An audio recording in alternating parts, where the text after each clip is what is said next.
Friends, கயல் serial நேற்று episode வந்து எப்படி போச்சு அப்படிங்கிற ஒரு ரிவ்யூ வந்து இந்த வீடியோவில் பார்க்கலாம். ஸோ அதுக்கப்புறமா இன்றைக்கான எபிசோட் எப்படி போகிறது அப்படிங்கிறதையும் நம்ம வந்து பார்க்கலாம். சரிங்களா? நேற்றுக்கான எபிசோடில் பார்த்தீங்கன்னா கயலும் எழிலும் வந்துட்டு அவங்க அம்மா வீட்டில் வந்து இருக்காங்க.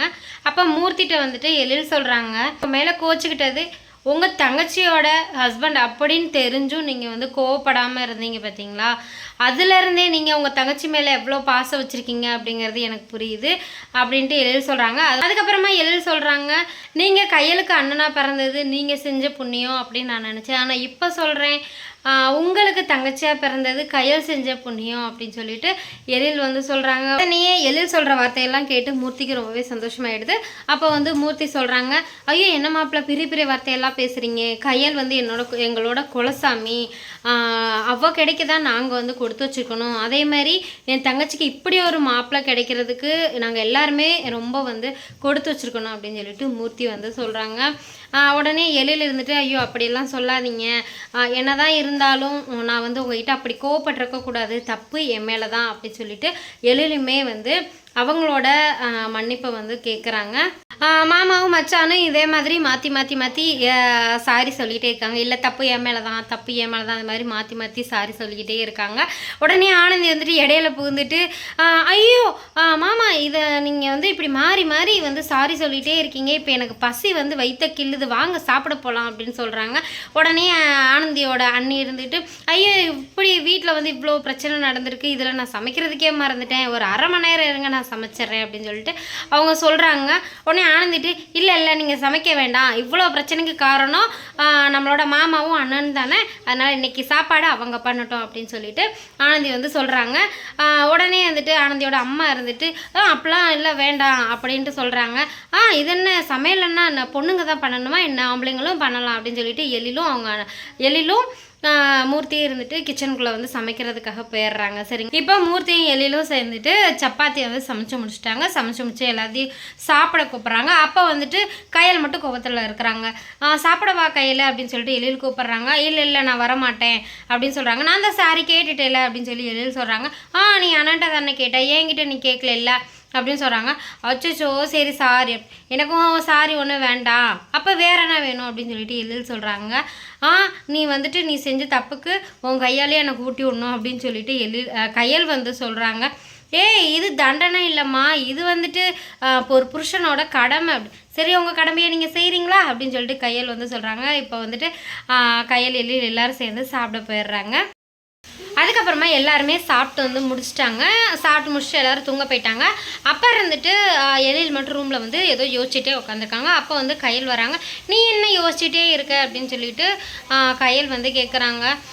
இல்லை ஒன்றும் இல்லை, நம்ம வந்துட்டு இன்னும் வந்துட்டு நம்ம வந்து ரொம்ப பெருசாக சாதிக்கணும், நம்ம வந்துட்டு ஒரு பிஸ்னஸ் வந்து ஸ்டார்ட் பண்ணணும், இன்னும் வந்து ஒரு நொடி கூட நம்ம வந்து வேஸ்ட் பண்ணவே கூடாது அப்படின்னு சொல்கிறாங்க. கண்டிப்பாக நீ வந்து ஜெயிப்ப, நான் வந்து உனக்கு உறுதுணையாக இருக்கிறேன் அப்படின்னு சொல்லிட்டு கையல் வந்து சொல்கிறாங்க. அவனே எழில் வந்துட்டு நம்ம வந்து காலையில் பேங்க் வந்து போகணும், ஒரு லோன் வந்து எடுத்து நம்ம ஒரு பிஸ்னஸ் ஸ்டார்ட் பண்ணணும், இல்லைன்னா நாள் இப்படிங்கிறதுக்குள்ளே நாள் வந்து ஓடிடும் அப்படின்னு சொல்லிட்டு எழில் வந்து சொல்கிறாங்க. சரி நீ வந்துட்டு உன் என்ன போலியே நீ வந்துட்டு ஜெயிப்ப அப்படின்னு சொல்லிட்டு ஆறுதல் சொல்லிக்கிட்டு இருக்காங்க. அதோட இங்கே கட் பண்ணிட்டு அங்கிட்டு வந்துட்டு எழிலோட அம்மாவை தான் காட்டுறாங்க. அப்போ எழிலோட அம்மா வந்து ரொம்ப கோவமாக போர்டில் வந்துட்டு ஏதோ எழுதிட்டு இருக்காங்க. என்னன்னு பார்த்தீங்கன்னா கையலோட ஃபேமிலியில் இருக்க எல்லாரும் பேரும் எழுதியிருக்காங்க. அதுக்கப்புறமா தர்மலிங்கம் ஃபேமிலியில் இருக்கவங்க பேரும் வந்து எழுதி வச்சுருக்காங்க போர்டில். எழுதிட்டு கையலோட பேருக்கு மட்டும் ரவுண்டு போட்டுட்டு அவங்க வந்து ரொம்ப கோவமாக சொல்கிறாங்க. கையல் நீ வந்துட்டு என்னையும் என்னோட பையனையும் நீ வந்து பிரித்து என்னை வந்து அனாதை ஆக்கிட்டேல்ல, நான் வந்து உன்னை சும்மா விட மாட்டேன் அப்படின்னு சொல்லிட்டு ரொம்ப கோவமாக பேசிகிட்டு இருக்காங்க. அதுக்கப்புறமா அன்பு பேரை பார்த்துட்டு, அன்பு இவனை வச்சு தான் நான் வந்துட்டு உன்னை நான் பழி வாங்க போகிறேன் அப்படின்னு சொல்லிட்டு அவங்க வந்து பேசிகிட்டு இருக்காங்க. ரொம்ப கோவமாக வந்து பேசிக்கிட்டு இருக்காங்க. இங்கே கட் பண்ணால் அப்படியே வந்துட்டு எழிலும் கையிலும் இருந்துட்டு பேங்க் வந்து லோன் அப்ளை பண்ண போகிறாங்க. அப்போ மேனேஜரை பார்த்துட்டு கேட்குறாங்க, சார் எனக்கு வந்து ஒரு 50 lakh வந்து அமௌண்ட் வேணும், நீங்கள் ரெடி பண்ணி தர முடியுமா அப்படின்னு சொல்கிறாங்க. இல்லை சாரி எழில், என்னால் வந்து அது அப்ளை பண்ணி கொடுக்க முடியாது, பணம் தர முடியாது அப்படி சொல்லிட்டு மேனேஜர் சொல்கிறாங்க. ஏன் சார் என்ன ப்ராப்ளம் அப்படி சொன்னதுக்கு, நீங்கள் இங்கே வர்றதுக்கு முன்னாடியே உங்கள் அம்மா வந்து வந்துட்டாங்க, இந்த மாதிரி நீங்கள் லோன் கேட்டிங்க அப்படின்னா கொடுக்கக்கூடாது, அப்படி கொடுத்தா என்னோட அக்கௌண்ட் வந்து நான் க்ளோஸ் பண்ணிடுவேன் அப்படின்னு சொல்லிட்டாங்க, அதனால் உங்களுக்கு வந்து நான் கொடுக்க முடியாது அப்படின்னு சொல்லிட்டு மேனேஜர் சொல்கிறாங்க. உடனே கையில் இருந்துட்டு இது என்ன சார் நியாயம், நீங்கள் வந்து இப்போ லோன் கொடுக்க போகிறீங்க அப்படின்னா அவங்களுக்கு அந்த எலிஜிபிலிட்டி இருந்துச்சுன்னா நீங்கள் வந்து கொடுக்க வேண்டியது தானே, அவங்க சொன்னாங்கங்கிறதுக்காக நீங்கள் கொடுக்காம இருக்கிறது எந்த விதத்தில் நியாயம் அப்படின்னு சொல்லிட்டு கையில் வந்து சொல்கிறாங்க. ஆனாலும் வந்துட்டு இல்லை மேம் நீங்கள் வந்துட்டு ஈஸியாக சொல்லிடுறீங்க, அவங்க வந்து அக்கௌண்ட் க்ளோஸ் பண்ணிட்டாங்கன்னா மேனேஜ்மெண்ட்லேருந்து எனக்கு ப்ராப்ளம் ப்ரெஷர் வரும், நீங்கள் வந்து புரிஞ்சுக்கோங்க அப்படின்னு சொல்லிட்டு மேனேஜர் சொல்கிறாங்க. உடனே எழிலும் இருந்துட்டு சரி இதுக்கு மேலே இவங்ககிட்ட பேசி ஒரு பிரயோஜனம் இல்லை அப்படின்னு சொல்லிட்டு எழிலும் கையில் எந்திரிச்சு வெளியில் வந்துடுறாங்க. அதுக்கப்புறமா இங்கே கட் பண்ணால் அங்கிட்டு வந்துட்டு ஷாலினியை தான் காட்டுறாங்க. ஷாலினி வந்து அன்புக்கு வந்து கால் பண்ணுறாங்க. அன்பு வந்து ஷாலினிகிட்ட சொல்கிறாங்க என்ன ஷாலினி நல்லா இருக்கே அப்படின்ட்டு.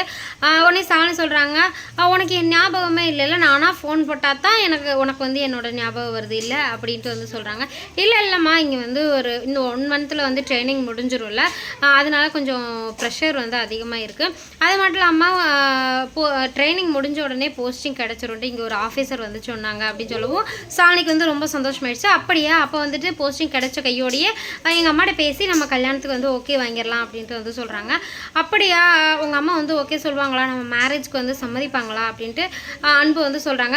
கண்டிப்பாக சம்மதிப்பாங்க, இதுக்கப்புறம் வந்துட்டு நம்ம மேரேஜை யாராலையுமே தடுக்க முடியாது, அப்படி தடுக்கணும்னா புதுசாக ஒரு ஆள் வந்தால் தான் முடியும் அப்படின்னு சொல்லிட்டு அவங்க பேசிகிட்டு இருக்க நேரத்தில் கரெக்டாக வந்துட்டு சிவசங்கரி வந்து வேதவழி வீட்டுக்கு வந்துடுறாங்க. வந்துட்டு வேதவழிகிட்டே பேசிக்கிட்டு இருக்காங்க. இல்லை நான் சும்மா வந்து இந்த பக்கம் வந்தேன், உங்களை வந்து பார்த்து பேசிட்டு போகலான்னு வந்தேன் அப்படின்னு சொல்லிட்டு சிவசங்கரி வந்து சொல்கிறாங்க. அப்படியா சரி சொல்லுங்கள் அப்படின்னு சொல்லிட்டு வேதவழி சொல்கிறாங்க. இல்லை ஒன்றும் இல்லை உங்கள் பொண்ணுக்கு வந்து எப்போ கல்யாணம் வச்சுருக்கீங்க அப்படின்னு கேஷுவலாக வந்துட்டு சிவசங்கரி ஸ்டார்ட் பண்ணுறாங்க.